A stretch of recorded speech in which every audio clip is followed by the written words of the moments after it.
Hey there, everybody. Welcome to day 2 of our online book study or book club. When you do distance work with me, like doing a session over the phone or using Zoom, is my preferred platform, or FaceTime, whatever, you know that I'm like super punctual.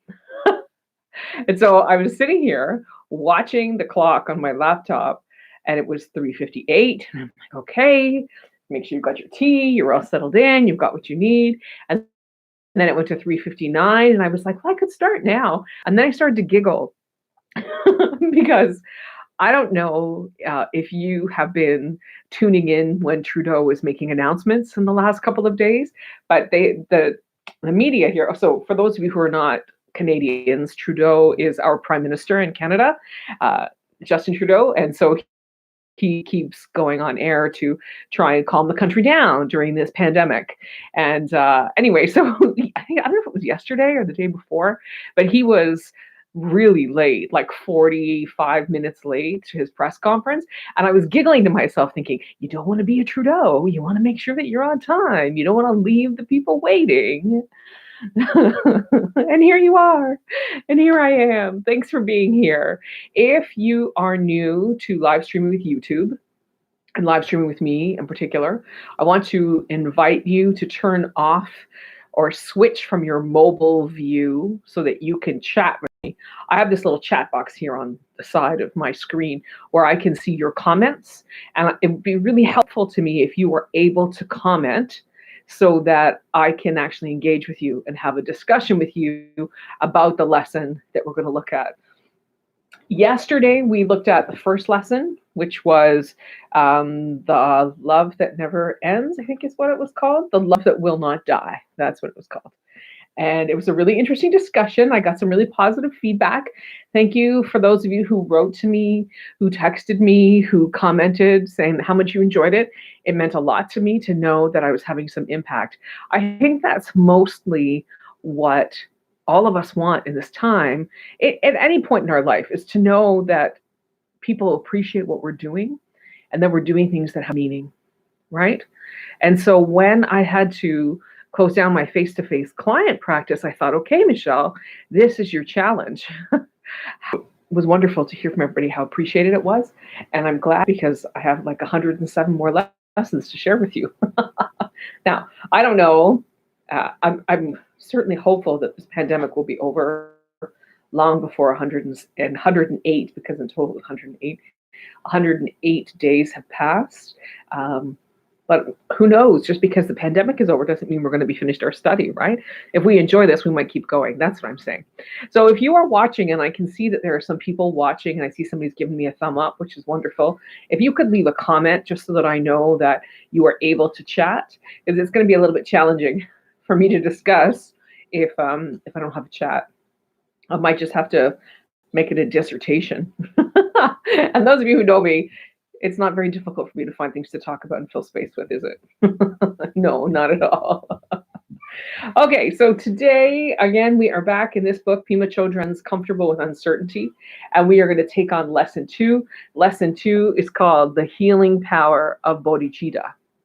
Now, yesterday, after we read the first lesson, I introduced you to the concept of the bodhicitta as defined in Pema's glossary of terms here. It's not a very long glossary. She only defines a few things specifically, but bodhicitta is one.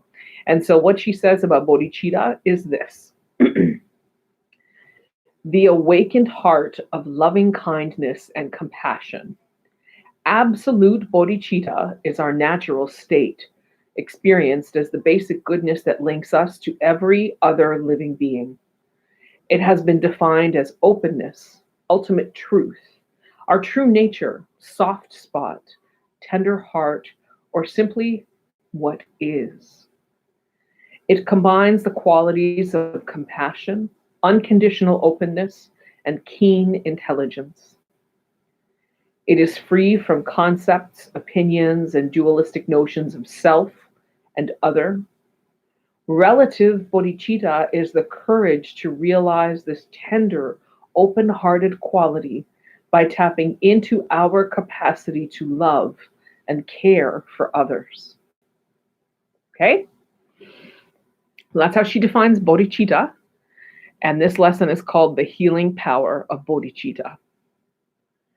Bodhicitta is a Sanskrit word that means noble or awakened heart. Just as butter is inherent in milk and oil is inherent in a sesame seed, the soft spot of bodhicitta is inherent in you and me. It is equated in part with our ability to love. No matter how committed we are to unkindness, selfishness, or greed, the genuine heart of the bodhicitta cannot be lost. It is here in all that lives, never marred, and completely whole. It is said that in difficult times, it is only bodhicitta that heals. When inspiration has become hidden, when we feel ready to give up, this is the time when healing can be found in the tenderness of pain itself. Bodhicitta is also equated in part with compassion, our ability to feel the pain we share with others. Without realizing it, we continually shield ourselves from this pain because it scares us. Based on a deeper fear of being hurt, we erect protective walls made out of strategies, opinions, prejudices, and emotions. Yet, just as a jewel that has been buried in the earth for millions of years is not discolored or harmed, in the same way, this noble heart is not affected by all of the ways we try to protect ourselves from it. The jewel cannot be brought into the light at any time. I'm sorry, it says the jewel can be brought into the light at any time. And it will glow as brilliantly as if nothing had ever happened. This tenderness for life, bodhicitta, awakens when we no longer shield ourselves from the vulnerability of our condition, from the basic fragility of existence. It awakens through kinship with suffering of others.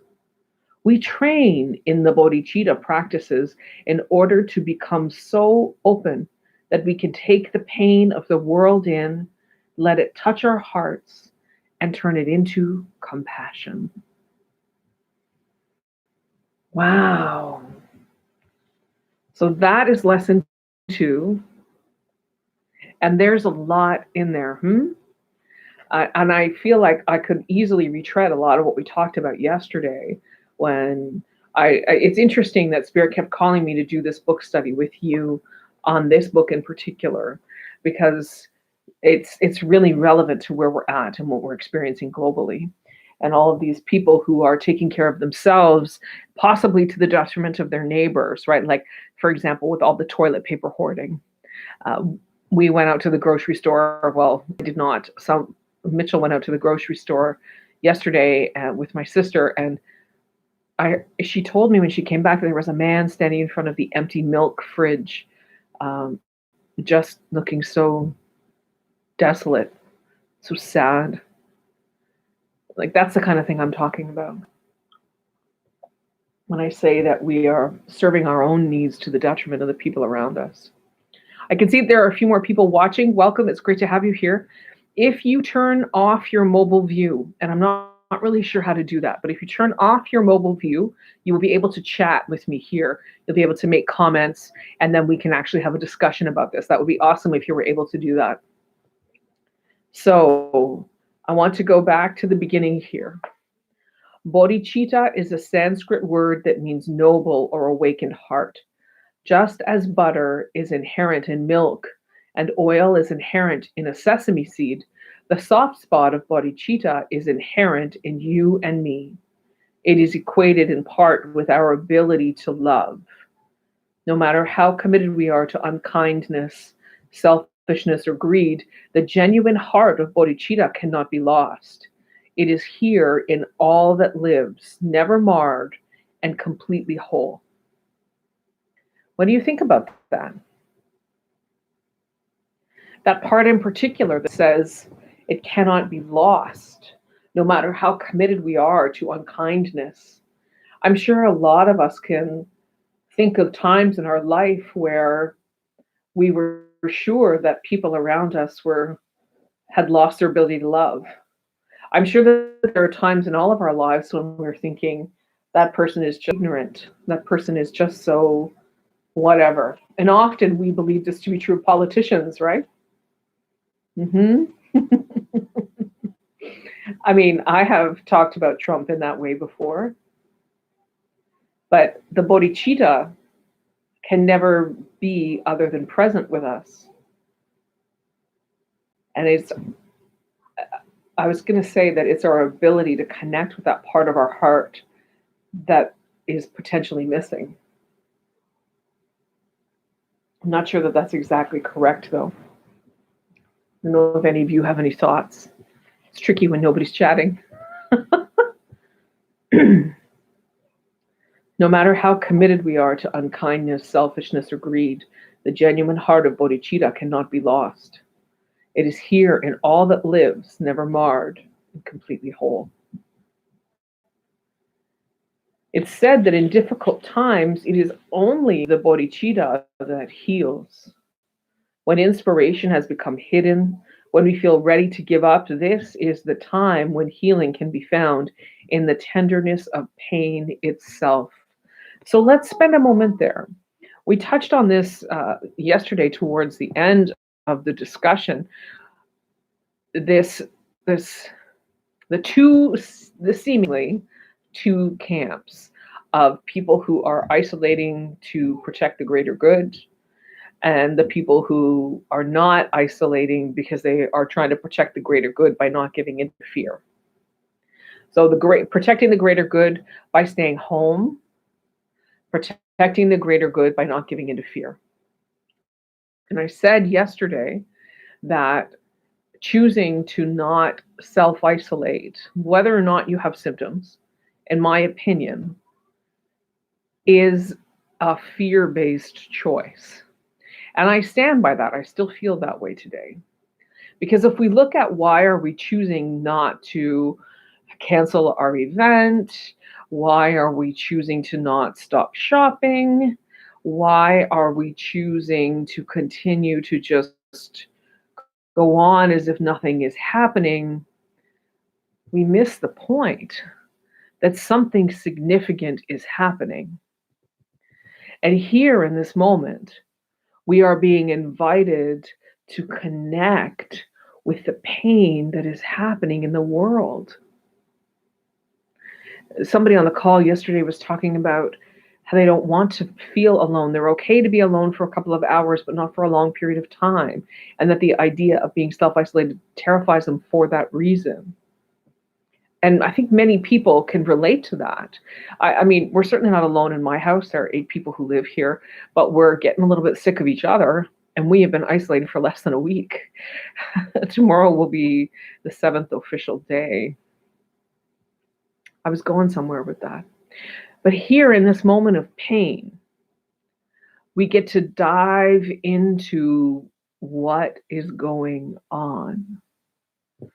And we get to discover a new way to connect with ourselves and the world around us. And here, when she says, when inspiration becomes hidden or when we feel ready to give up, this is the time when healing can be found. If we are avoiding the trigger, to use more regularly used terminology and generalized popular spirituality, if we are avoiding our trigger, we're not actually healed. You know that you have healed when you allow the trigger to continue to be present and then you face whatever is being brought up. As Matt Kahn loves to say, Matt Kahn, whom forever I have called my internet boyfriend, whatever arises, love that.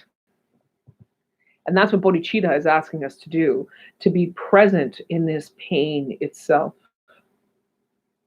So she goes on here saying, bodhicitta is also equated in part with compassion, our ability to feel the pain that we share with others. And this is what I feel is being called forward for all of us in these days, these times. That story that I was sharing with you that my sister shared with me yesterday about the man standing in front of the milk fridge and not having any milk, to feel that compassion for his experience,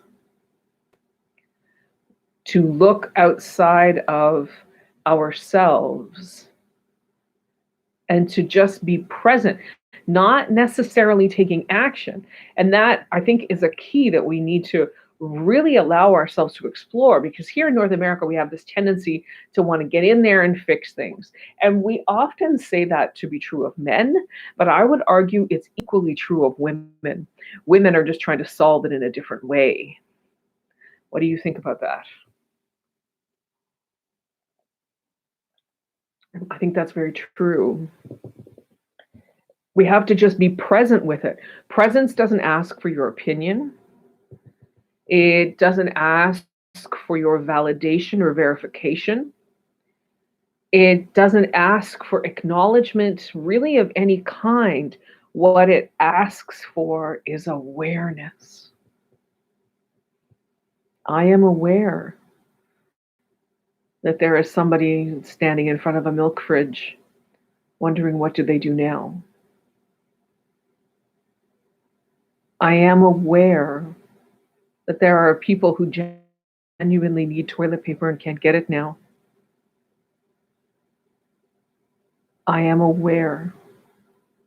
And I'm not judging it or looking for a way to solve it. I'm holding space for this moment. Does that make sense? And that's part of the compassion piece that they're talking about here with bodhicitta. I love this part that she goes on with, because I think this speaks directly to what I was talking about yesterday and earlier here in this video, when I was discussing people who choose to continue on and not self-isolate. She writes, without realizing it, we continually shield ourselves from this pain because it scares us. Based on a deep fear of being hurt, we erect protective walls made out of strategies, opinions, prejudices, and emotions. Yet, just as a jewel that has been buried in the earth for 1,000,000 years is not discolored or harmed, in the same way, this noble heart is not affected by all of the ways we try to protect ourselves from it. The jewel can be brought out into the light at any time, and it will glow as brilliantly as if nothing had ever happened. And I think that's an important part to remember, but I need you to remember it in relationship to the start of that. Without realizing it, we continually shield ourselves from this pain because it scares us. Based on a deep fear of being hurt, we erect protective walls made out of strategies, opinions, prejudices, and emotions. That is happening. It's happening daily. People who say things like, oh, I can't watch the news. People who say things like, oh, I'm only on social media. I have to avoid all of those other things because they hurt me, because they trigger me, because it becomes too much, because it's overwhelming. And I feel like there is a fine line, right? Because my bread and butter is helping people deal with depression, panic, and anxiety.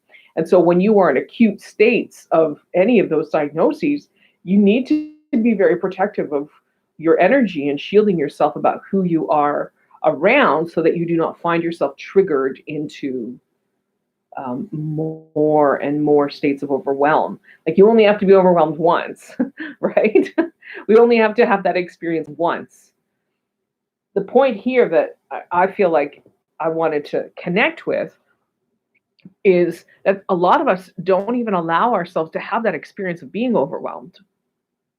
We live in like a sanitized environment. Does that make sense? Where we control our inputs and our outputs. I wrote a post about this a while ago, but how part of the problem of social media's algorithms is that all we are ever presented with is stuff that we like. And how do we get to expand our viewpoints? How do we get to become more than we are in this moment if all we ever see are ideas and theories that we already agree with. It's impossible. It's impossible. We have to be challenged. And that is in part why when I do my Sunday morning gatherings at the Spirit Healing Academy, I say, please allow yourself to be triggered, because that is the moment of expansion. So, but I'm getting down a rabbit hole. If we are constantly surrounded by things that keep us comfortable, if we are constantly surrounded by ideas and practices that allow us to feel safe, then we don't get this opportunity to be present with the pain, to be present with the overwhelm, to be present with our own suffering. And that's a huge miss. That's what's being said here. And I want to make sure that I'm circling back to a point that I think is really critical here. And that is, if you are in acute depression, panic, and anxiety, you do not need to continuously touch into everybody else's pain, because you are intimately aware of your pain. Okay? And as we know for sure, because of the law of one, what we are experiencing is being experienced by everyone, by the fullness of humanity. Okay? So I want you to breathe. If you're one of those people who deals with panic and anxiety on the regular, I'm not telling you to go out there and get yourself triggered, because you are already triggered. Okay? I love you. You are already triggered. But when you come out of that and you are in a safe place, in a state of stillness, you can pull out this jewel that has been buried in the earth for millions of years and see that it is not discolored or harmed.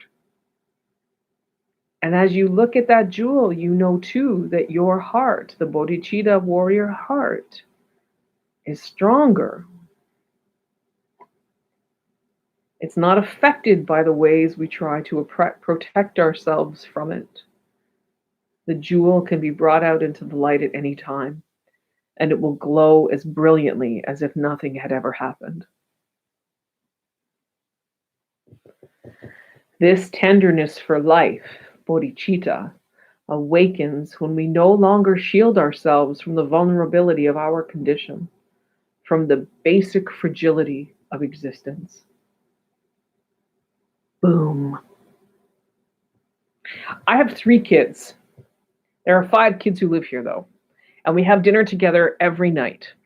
We sit at a big family table, and I'll tell you, at least once a week, the idea comes up. One of the kids will say, I'm afraid of dying, or I'm so worried about so-and-so dying, or what if they die? In some way that comes up.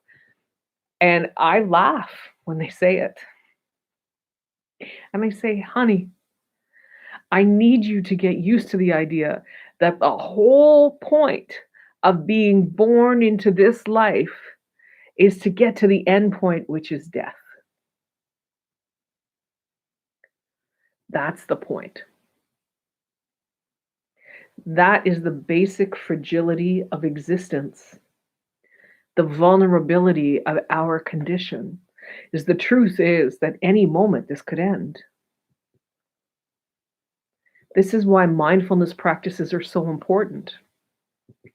If you are feeling stressed out about the pandemic and what's happening in your neighborhood or your community or in your town or your province or across the country or around the globe, if you are feeling stressed out about that, I want you to sit back in your chair right now and take a breath in through your nose and then exhale through your mouth, okay? A deep breath in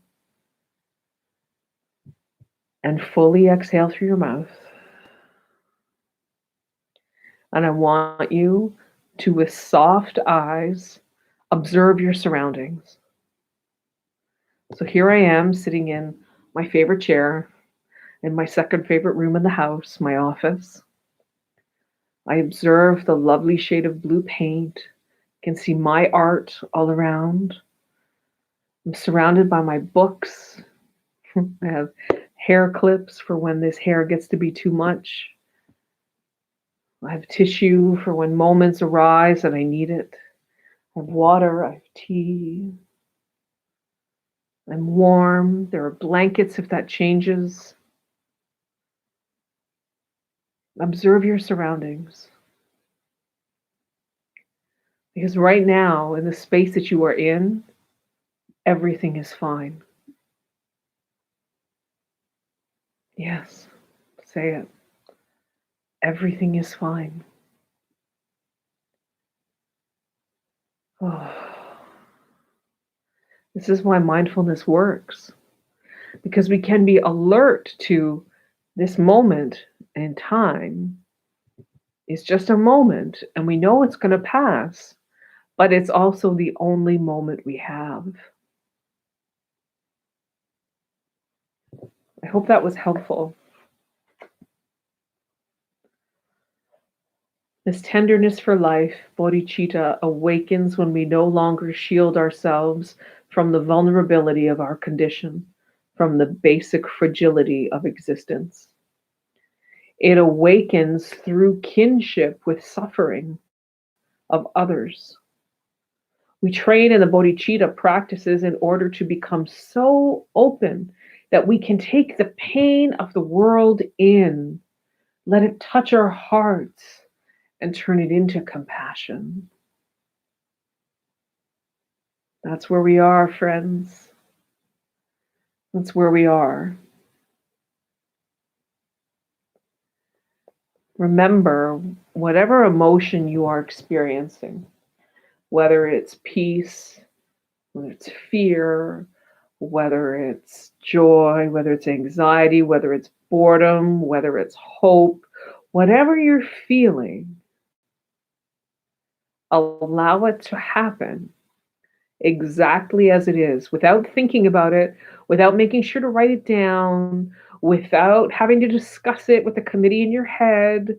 Just allow it to be. Anger or frustration or anxiety, peace or contentment or joy, hope, neutrality, boredom. Oh, look at that moment, because you know it's going to pass. Allow it in, allow it to happen with awareness, and release it. That's how we get through this. We get through it together with hearts full of love that are connected to one another's journey with compassion. Thanks for being here with me today. I love you. I will be back here again tomorrow. I'm not sure at what time tomorrow. Maybe we'll do it in the morning. And we'll look at lesson number 3, which is actually called Comfortable with Uncertainty. How fitting. Have a beautiful day, my friends.